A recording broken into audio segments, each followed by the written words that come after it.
Hello student, good morning. Target nursing coaching classes के अंदर आपका स्वागत है। नेक्स्ट क्वेश्चन सेशन हम क्या करने वाले हैं, स्टार्ट करने वाले हैं। तो आप भी कॉपी किताब ले लीजिए और जो भी हम यहाँ पर बताने वाले हैं, क्वेश्चन सेशन कराने वाले हैं, आप सबको उसके अंदर जो भी चीज़ें आपको नहीं देखने को मिले, आप सब उनको क्या कर लीजिए, नोट कर लीजिए। बहुत ही बेहतरीन क्वेश्चन सेशन हमारा रहने वाला है। तो लास्ट सेशन के अंदर हमने ये क्वेश्चन किया था, लास्ट क्वेश्चन, उसके आगे हम स्टार्ट करने वाले हैं। इसका जो आंसर था वो था एंटीपार्टम हेमरेज। लास्ट क्लास जो हमारी थी उसके अंदर लास्ट क्वेश्चन यही था। हम नेक्स्ट उसके आगे पढ़ने वाले हैं कि उसके आगे कौन सा क्वेश्चन है।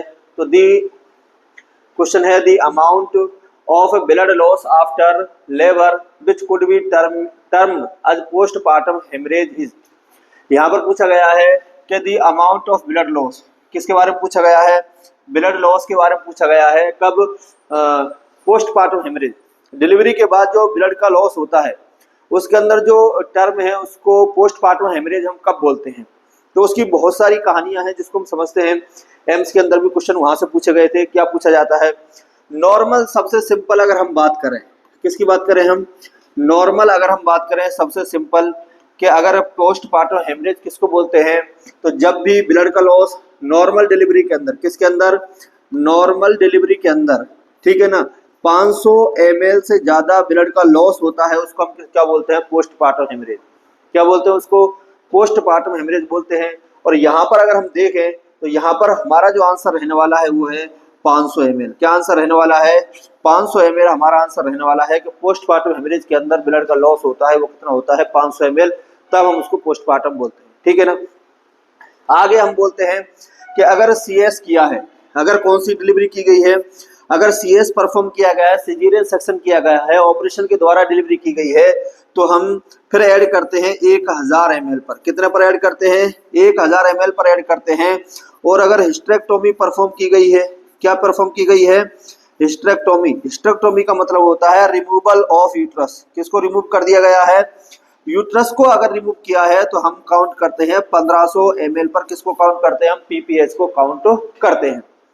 ठीक है।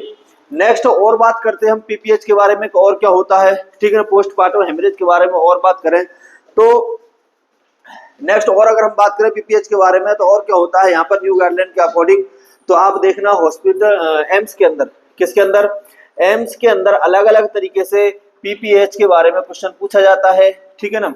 और वहां पर कई बार ये क्वेश्चन दे दिया जाता है कि ये बेड है और ये बेड पर क्या है, ये बेड सीट है। क्या है? ये बेड सीट है। वहां पर पेशेंट को दिया हुआ है और उस बेड सीट के अंदर ब्लड का लॉस, यहाँ पर लाइनिंग जो है वो क्या है, अगर यहाँ पर ब्लड दिखाया गया है बेड सीट पर, कहाँ पर, बेड शीट पर अगर ब्लड का लॉस है, ठीक है ना, मतलब ब्लड का लॉस हुआ है और ओनली क्या है, बेड शीट जो है वो भी क्या हुई है, वहां पर ब्लड देखा गया है, तो उसको हम मानते हैं कि 1000 ml, कितना मानते हैं, 1000 ml क्या है, वो ब्लड का क्या हुआ है, लॉस हुआ है। कितना हुआ है?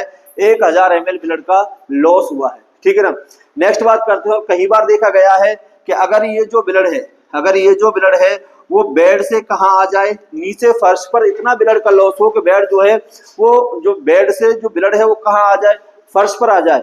ये पिक्चर देकर के एम्स ने कई बार क्वेश्चन पूछा है कि अगर वो बेड से कहाँ आ जाए, फर्श पर ब्लड देखने को मिले, तो फिर उसको इंडिकेट करते हैं कि ब्लड का लॉस जो है वो कितना है, 2000 ml ब्लड का लॉस है। ये एग्जाम ने ये पिक्चर देकर के एग्जाम पूछा है कि अगर ओनली बेडशीट गीली हुई है, बेडशीट पर ब्लड देखने को मिल रहा है, तो 1000 ml ब्लड का लॉस हुआ है। और अगर ब्लड जो है वो बेड से नीचे फर्श पर हमें देखने को मिले, फर्श पर मिले, तो उसको क्या बोलते हैं हम, 2000 ml। ठीक है ना।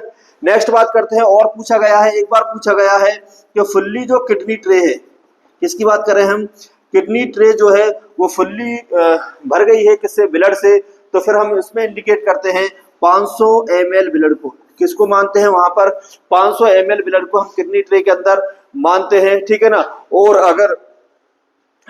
अगर हम बात करें 10/10, किसकी बात करें, 10/10 का अगर कोई गॉस पीस है, अगर वो 10/10 का है और अगर वो सेचुरेटेड हो जाता है ब्लड से, तो वहां पर जो है हम कितना इंडिकेट करते हैं, 60 ml। कितना इंडिकेट करते हैं हम, 60 ml जो है उसको क्या करते हैं हम, ब्लड को क्या करते हैं हम, इंडिकेट करते हैं। तो ये सब सारे क्वेश्चन हैं जो किससे पूछे जाते हैं, पोस्टपार्टम से रिलेटेड पूछे जाते हैं। नेक्स्ट क्वेश्चन जो है वो पोस्टपार्टम से रिलेटेड क्वेश्चन पूछा जाता है, वो ये पूछा जाता है कि पोस्टपार्टम और किसको बोलते हैं, कि जब हीमोग्लोबिन का लेवल, किसकी बात करें हम, हीमोग्लोबिन का लेवल, ये न्यू है, हीमोग्लोबिन का लेवल कितना कम हो जाए, 2 HB कम हो जाए, कितना कम हो जाए, 2 HB कम हो जाए, उसको भी हम क्या करते हैं, पोस्टपार्टम में ऐड करते हैं। मतलब एक फीमेल है उसका 11 HB है, कितना है, 11 HB है, और लेबर में उसका जो है HB कितना रह जाता है, 9 रह जाता है, कितना रह जाता है, 9 रह जाता है, तो उसको भी क्या बोलते हैं हम, पोस्टपार्टम के अंदर क्या करते हैं, ऐड करते हैं। नेक्स्ट और बात करते हैं, तो नेक्स्ट जो है हम क्रिएटिनिन का लेवल भी देखते हैं, किसका लेवल देखते हैं, क्रिएटिनिन का लेवल भी देखते हैं कि अगर वो 10 से कम हो जाता है, ठीक है ना, तो उसको भी पोस्टपार्टम के अंदर क्या करते हैं, हम ऐड करते हैं। तो इतने सारे जो क्वेश्चन हैं जो पूछे जाते हैं किससे, पोस्टपार्टम से रिलेटेड। देखो सबसे सिंपल जो पूछा जाता है वो है कि 500 ml से ज्यादा ब्लड का लॉस होता है तो पीपीएच कहलाता है, अगर सीएस किया है तो 1000 ml, और अगर हिस्टेक्टोमी परफॉर्म की है तो 1500 ml, ठीक है ना। बेड सीट पर ब्लड देखने को मिल रहा है, एग्जाम में क्वेश्चन पूछा है हमसे, तो कितना ml, 1000 ml, और अगर बेड सीट से कहा गया है, नीचे आ गया है, तो कितना ml माना गया है उसको, 2000 ml उसको माना जाता है, ठीक है ना। और अगर किडनी ट्रे भर गई है तो उसमें कितना ml ऐड किया जाता है, 500 ml, और अगर हमारे पास क्या है, कोई गॉस है और वो क्या है 10/10 का है, अगर वो सैचुरेटेड हो जाता है, ब्लड से भीग जाता है, तो उसमें ऐड किया जाता है 60 ml ब्लड, ठीक है ना। तो यहाँ पर हमारा आंसर है the amount of loss blood after labour which could be term as postpartum haemorrhage. तो यहाँ पर हमारा जो आंसर रहने वाला है, वो हमारा आंसर रहने वाला है, वो है यहाँ पर 500 ml, कितना रहने वाला है, 500 ml हमारा आंसर जाने वाला है। उम्मीद करता हूँ आपको ये सब चीजें समझ में आई होंगी, और यहाँ पर जो चीजें लिखाई गई हैं इसको आप क्या कीजिए, नोट कीजिए, ठीक है ना। नेक्स्ट क्वेश्चन की तरफ आगे बढ़ते हैं कि नेक्स्ट क्वेश्चन क्या कहता है, ठीक है। देखिए नेक्स्ट क्वेश्चन के बारे में पढ़ते हैं, which of the following is not among the essential component of IMNCI। यहाँ पर पूछा गया है कि IMNCI एक प्रोग्राम है, integrate management of neonatal and childhood illness. इसकी फुल फॉर्म क्या है, integrate management of neonatal and childhood illness. इस प्रोग्राम के बारे में पूछा गया है कि असेंशियल कंपोनेंट कौन सा नहीं है, क्या पूछा गया है, असेंशियल कंपोनेंट कौन सा नहीं है। तो IMNCI के बारे में पहले मैं बता देता हूं, इससे पहले 2 संस्था हमारे यहाँ पर होती है, एक होती है यूनिसेफ, कौन सी होती है, यूनिसेफ, और एक है WHO, क्या है, WHO। इन संस्थाओं ने मिलकर के एक प्रोग्राम चलाया था IMCI, कौन सा चला था, IMCI, integrate management of childhood illness, integrate management of childhood illness. और ये जो है इन्होंने स्टार्ट किया था 1990 के अंदर। कब स्टार्ट किया था, 1990 के अंदर इन्होंने क्या किया था, इसको स्टार्ट किया था यूनिसेफ एंड WHO ने, ठीक है ना। लेकिन इंडिया ने इसको बदल करके IMNCI किया। इंडिया ने जब लॉन्च किया तो क्या किया, IMNCI, इसमें चाइल्डहुड न्यूनेट को भी क्या कर दिया, ऐड कर दिया, क्योंकि इंडिया के अंदर जो न्यूनेट की मोर्टिलिटी है, किसकी बात करें हम, न्यूनेट की जो मोर्टिलिटी है वो क्या थी, ज्यादा थी, तो उसको कम करने के लिए इंडिया ने IMN न्यूनेट को भी क्या कर दिया, इसके अंदर ऐड कर दिया, और इसको लॉन्च किया इंडिया ने 2003 के अंदर। कब किया इंडिया ने इसको, 2003 के अंदर। एग्जाम का क्वेश्चन रहने वाला है, बहुत इंपॉर्टेंट। WHO यूनिसेफ ने कब किया था, 1990 के अंदर, ठीक है। नेक्स्ट बात कर लेते हैं कि इसके अंदर असेंशियल कंपोनेंट कौन से होते हैं। तो सबसे पहला, अगर मैं असेंशियल कंपोनेंट की बात करूं तो सबसे पहला होता है कि न्यूट्रिशन और हेल्थ के जो वर्कर हैं, जो हेल्थ के वर्कर हैं, न्यूट्रिशन वाले जो वर्कर हैं, उनको क्या करना है, उनको इम्प्रूव करना है, क्या करना है, इम्प्रूव करना है। किसको इम्प्रूव करना है, न्यूट्रिशन, किसको इम्प्रूव करना है, न्यूट्रिशन एंड जो हेल्थ वर्कर है ना, उनके स्किल को इम्प्रूव करना है, क्या करना है, उनकी स्किल को क्या करना है, इम्प्रूव करना है। पहला जो उसका एसेंशियल कंपोनेंट है वो ये है। दूसरा बात करते हैं, हेल्थ सिस्टम को इम्प्रूव करना है। दूसरा क्या है, हेल्थ जो सिस्टम है, हेल्थ सिस्टम जो है उसको क्या करना है, इम्प्रूव करना है। कोई भी अगर हमें अच्छा करना है तो हेल्थ सिस्टम को क्या करना पड़ेगा, हमें इम्प्रूव करना पड़ेगा।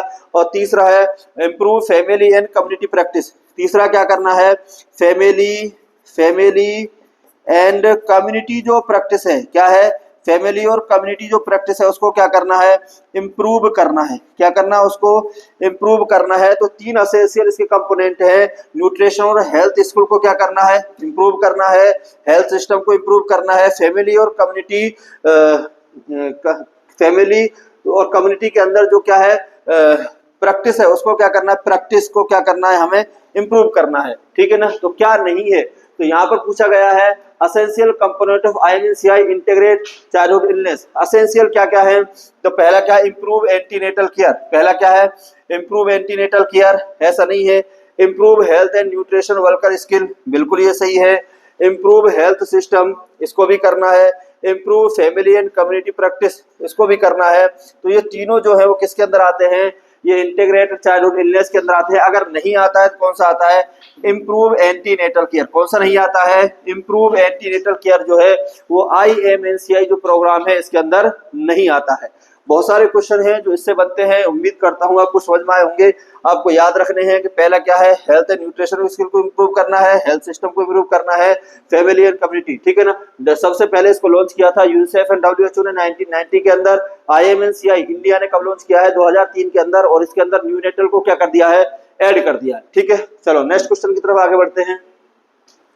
नेक्स्ट क्वेश्चन जो है हमारा वो है, देखो नेक्स्ट क्वेश्चन क्या बोलता है, 1 week after being hospitalisation for an acute myocardial infarction. किसकी बात कर रहे हैं, 1 वीक आफ्टर लॉन्ग हॉस्पिटलाइजेशन। एक पेशेंट है और वो हॉस्पिटल के अंदर एडमिट है, कब से, 1 वीक। कब से एडमिट है, 1 वीक हो गया, हॉस्पिटल के अंदर एडमिट है।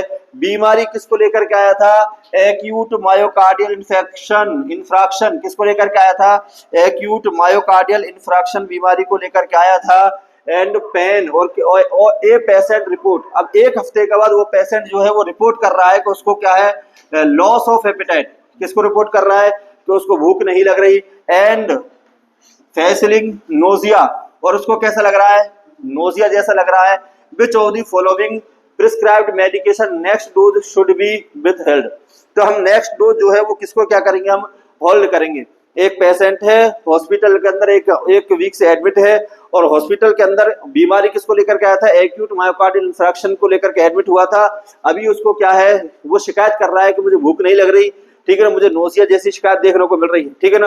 तो कौन सी जो ड्रग है उसको क्या करेंगे, हम होल्ड करेंगे।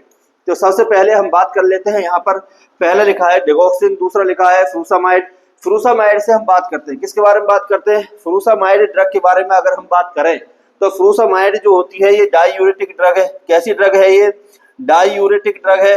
और डायूरेटिक कौन सी ड्रग है ये, लूप डायूरेटिक। कैसी ड्रग है ये, लूप डायूरेटिक ड्रग है। कौन सी डायूरेटिक ड्रग है, लूप डायूरेटिक ड्रग है। मतलब लूप ऑफ हेनले, कहां पर, लूप ऑफ हेनले। जो लूप ऑफ हेनले से क्या करती है ये, क्या करती है, यूरिन को जो है वो बाहर निकालती है। ठीक है ना।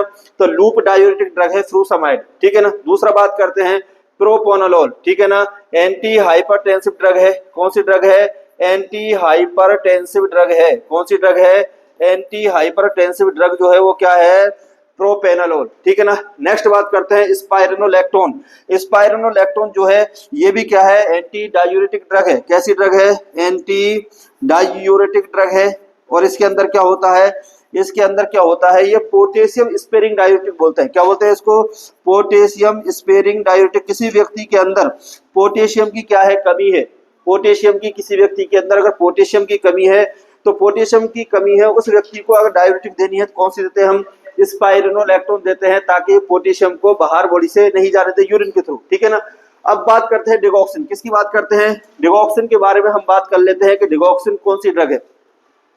डिगॉक्सिन पॉजिटिव, डिगॉक्सिन जो है वो एक तो ड्रग ऑफ चॉइस होती है। क्या है, एक तो ड्रग ऑफ चॉइस होती है किसके अंदर, कंजेस्टिव हार्ट फेलियर के अंदर। किसके अंदर दी जाती है ये, कंजेस्टिव हार्ट फेलियर के अंदर दी जाती है डिगॉक्सिन।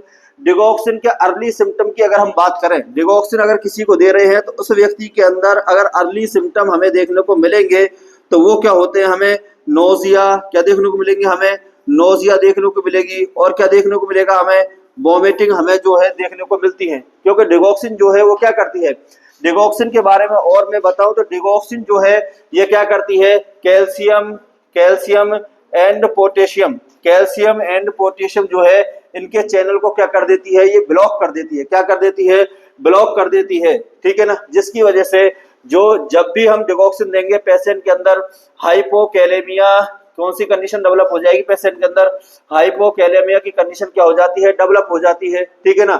हाँ, और इसके अंदर जब हम डिगॉक्सिन देते हैं तो हाइपोकैलेमिया कंडीशन डेवलप हो जाती है, और क्या होता है, ये बॉडी के अंदर क्या कराती है, फोर्सफुल कॉन्ट्रैक्शन कराती है। डिगॉक्सिन क्या कराती है, फोर्सफुल बॉडी के अंदर क्या कराती है, ये कॉन्ट्रैक्शन कराती है, ठीक है ना। लेकिन जब फोर्सफुल कॉन्ट्रैक्शन कराती है तो हार्ट रेट जो है वो क्या हो जाती है, डिक्रीज हो जाती है। हार्ट रेट क्या हो जाती है, डिक्रीज हो जाती है। तो यहाँ पर अगर नर्सिंग रिस्पॉन्स, जिस व्यक्ति को डिगॉक्सिन चल रही है उस व्यक्ति को अगर हम नर्सिंग रिस्पॉन्सिबिलिटी की बात करें, किसकी बात करें हम, नर्सिंग रिस्पॉन्सिबिलिटी की अगर हम बात करें तो उस व्यक्ति को क्या करना है, क्योंकि हमें पता है कि डिगॉक्सिन जो ड्रग है वो हार्ट रेट को क्या करती है, कम कर देती है। तो अगर चिल्ड्रन, देखो एग्जाम में चिल्ड्रन का लिखा रहता है, तो चिल्ड्रन का अगर 90 से कम क्या है इन्फेंट जो है या फिर चिल्ड्रन है 90 से कम क्या है, उसकी हार्ट रेट है, तो उसको हम डिगॉक्सिन नहीं देंगे। दूसरा, अगर कोई व्यक्ति है अडल्ट है और उसकी अगर हार्ट रेट कितनी है, 60 से कम है, कितनी से कम है, 60 से कम है, तो उस व्यक्ति को भी क्या करना, हमें डिगॉक्सिन नहीं देना है, कॉन्ट्राइंडिकेट होता है, बेस्ट नर्सिंग रिस्पॉन्सिबिलिटी होती है। और जिस व्यक्ति को जब भी डिगॉक्सिन चलेगी तो हमें सीरम पोटेशियम लेवल क्या करना है, मेंटेन करते रहना है। कौन सा लेवल, सीरम पोटेशियम लेवल क्या है, मेंटेन करते रहना है। तभी तो हम बोलते हैं digoxin toxicity can cause hypokalemia. तो डिगॉक्सिन की जब भी टॉक्सिसिटी होगी तो ये क्या कॉज करेगी, हाइपोकैलेमिया कॉज करेगी। क्योंकि डिगॉक्सिन और जो पोटेशियम है, डिगॉक्सिन ड्रग जो होती है और पोटेशियम जो ड्रग होती है, इनके जो रिसेप्टर साइट होती है ना वो सेम होती हैं। तो वहां से अगर डिगॉक्सिन के रिसेप्टर साइट है वहां पर डिगॉक्सिन है, पोटेशियम की जो रिसेप्टर साइट है वहां पर पोटेशियम कम हो जाता है, तो उस, क्योंकि दोनों की एक ही सेम जगह है तो डिगॉक्सिन उस जगह जाकर क्या हो जाती है, बाइंड हो जाती है, और पोटेशियम की रिसेप्टर साइट क्या हो जाती है, कम हो जाती है। तो बॉडी के अंदर पोटेशियम का लेवल क्या हो जाता है, कम हो जाता है, तो हाइपोकैलेमिया देखने को मिलता है। और इसके अर्ली सिम्टम देखने को मिलते हैं, वो है नोजिया, वॉमिटिंग, ठीक है ना, लॉस ऑफ एपेटाइट, ये सब देखने को मिलते हैं। तो यहाँ पर यही पूछा गया है कि 1 week after hospitalisation for an acute myocardial infection, तो उसको डिगॉक्सिन चल रही है तो डिगॉक्सिन के क्या देखने को मिलेगा, ये सब डिस्टर्ब हो जाते हैं, ठीक है ना, गैस्ट्रिक, ठीक है ना, गैस्ट्रेशन, जीआईटी वाले सिम्टम क्या हो जाते हैं, सब क्या हो जाते हैं, डिस्टर्ब हो जाते हैं। तो डिगॉक्सिन को हमें क्या करना पड़ेगा, होल्ड करना पड़ेगा। किसको होल्ड करना पड़ेगा, क्योंकि यहाँ पर फ्यूरामाइड का कोई रोल नहीं है, प्रोपेनोलोल का रोल नहीं है, स्पाइनोलेक्टोन का भी कोई रोल नहीं है। अगर रोल है तो वो किसका है, डिगॉक्सिन, किसका है, डिगॉक्सिन का है, क्योंकि ये क्या करती है, नोजिया वोमिटिंग कॉज कराती है। उम्मीद करता हूँ बहुत सारे क्वेश्चन आपको यहाँ पर समझ में आए होंगे, ठीक है ना। नेक्स्ट बात करते हैं, नेक्स्ट क्वेश्चन के बारे में बात करते हैं। Next question, minimum antenatal visit recommended by WHO। ये क्वेश्चन है, यहाँ पर क्या है, कुछ चेंजेस किया गया है।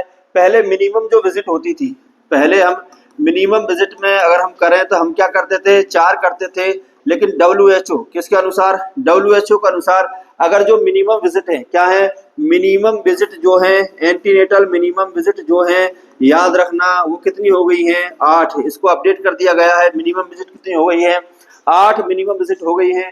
और 8 मिनिमम विजिट जो है इनको कब करना है, तो फर्स्ट ट्राइमेस्टर जो है उसके अंदर 1 विजिट करनी है। कितनी विजिट करनी है, 1 विजिट करनी है। सेकंड ट्राइमेस्टर के अंदर, किसके अंदर, सेकंड ट्राइमेस्टर के अंदर कितनी विजिट करनी है, 2 विजिट करनी है। कितनी विजिट करनी है, 2 विजिट करनी है।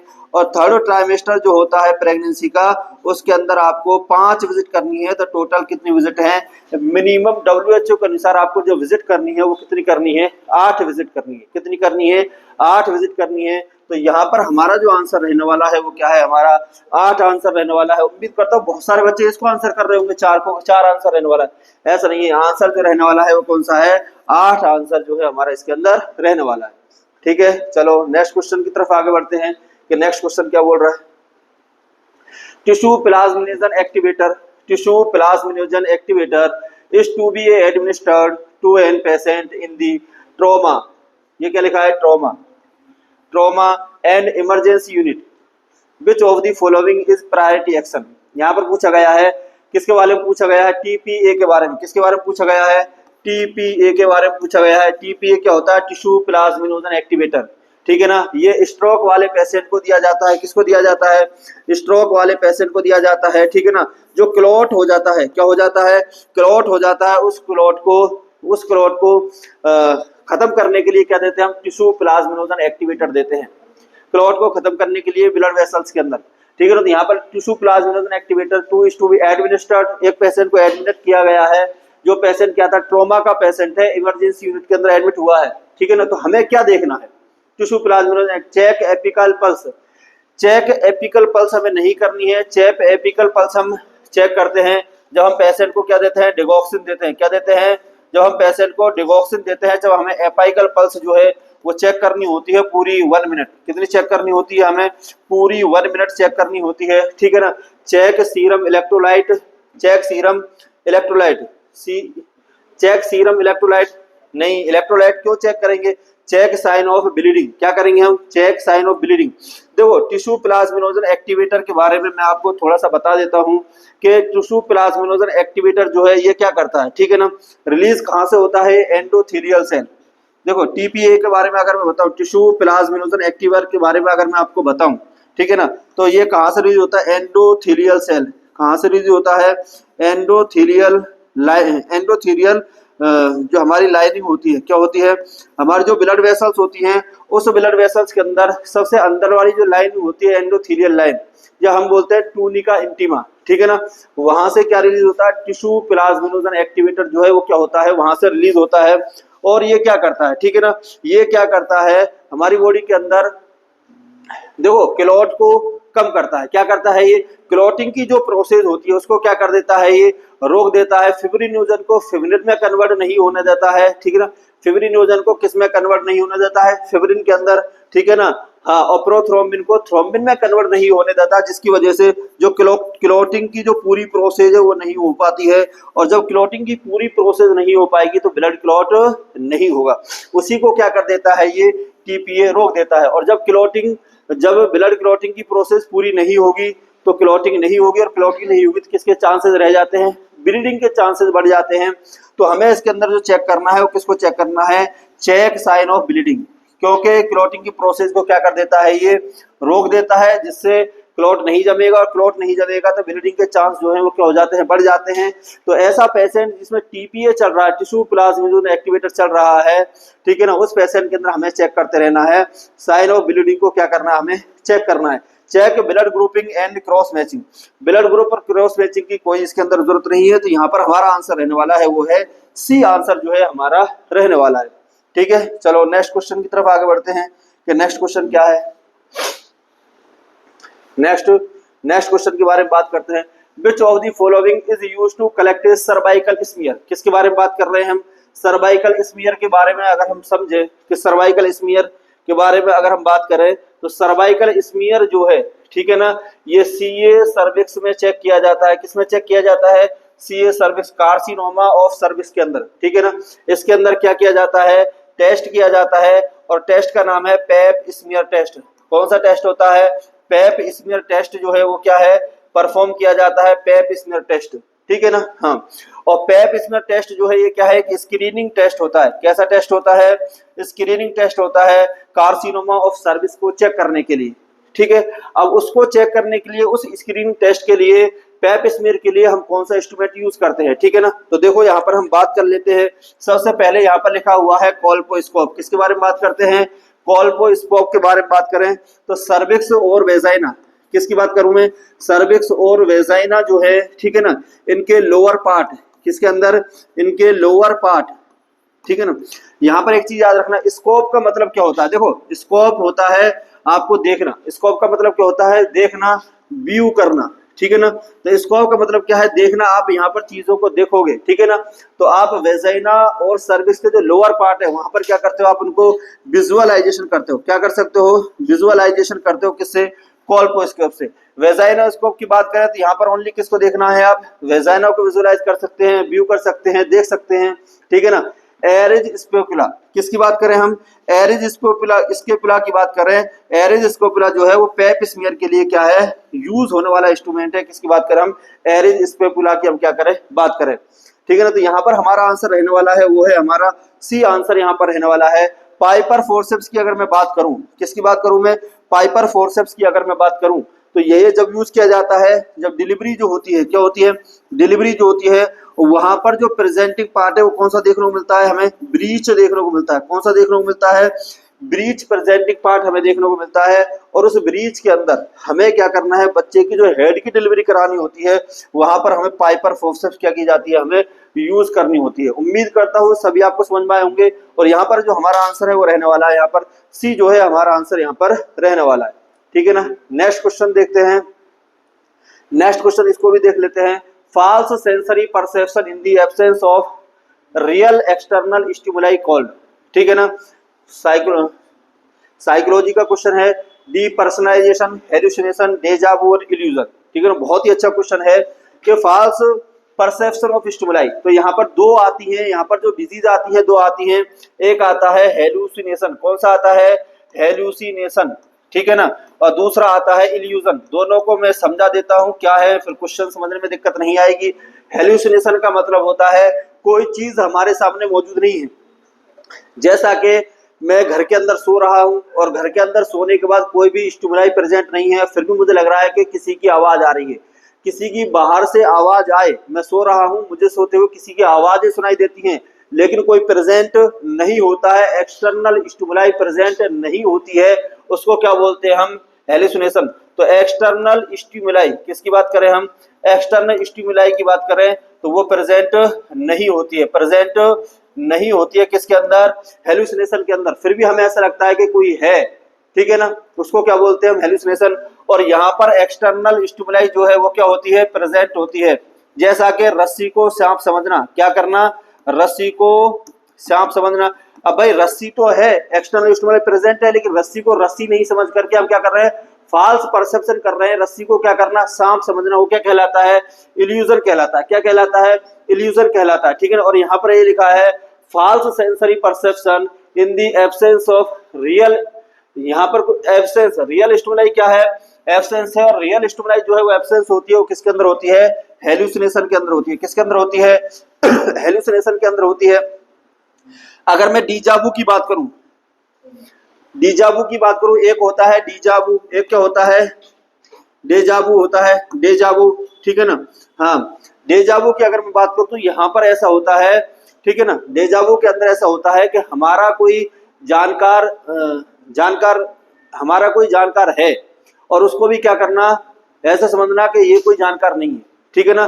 मतलब अपने जानकार को भी क्या करना,